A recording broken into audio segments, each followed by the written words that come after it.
我跟你说啊，换电最爽的时候是什么？不是换电不用下车，不是自动换电，而是换完电在旁边充电车的注释中离开。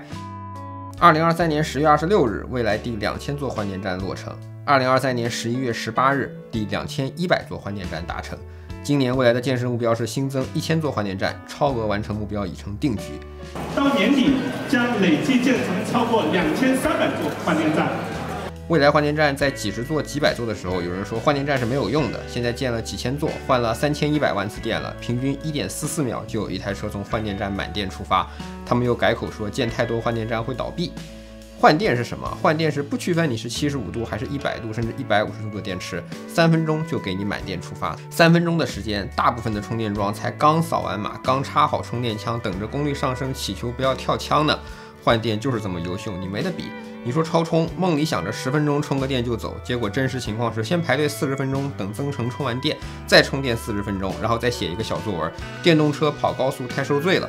隔壁蔚来呢，你那充电的时间，蔚来换好10几台车了。于是呢，再愤然发个微博：换电没有蔚来，蔚来没有蔚来。蔚来换电的效率，这算到超充上，怎么也是个50C 的超充啊！你充电怎么比啊？这些人呢，上半年还在那说纯电有补能焦虑，所以要买个有油箱的车。现在换电3分钟搞定了，而且到处都有。眼看着各种超充，又是要等边上没人抢装喽，又是一个服务区只能放一根喽，马上超充的泡泡就要破了。现在又改口说没有补能焦虑，都用加充，换电没有用。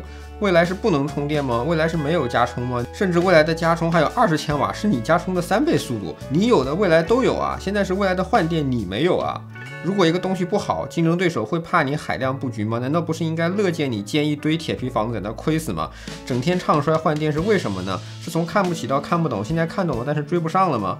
我跟你说啊，换电最爽的时候是什么？不是换电不用下车，不是自动换电，而是换完电在旁边充电车的注释中离开。他们过几年再换下一台车的时候，就是会去看换电的车的。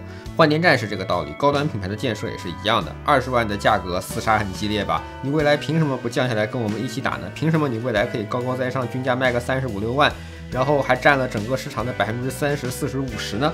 一些车企羡慕吧。现在你去试驾蔚来，你就去感受一下为什么电动车可以买很多台，一定要有一台蔚来吧。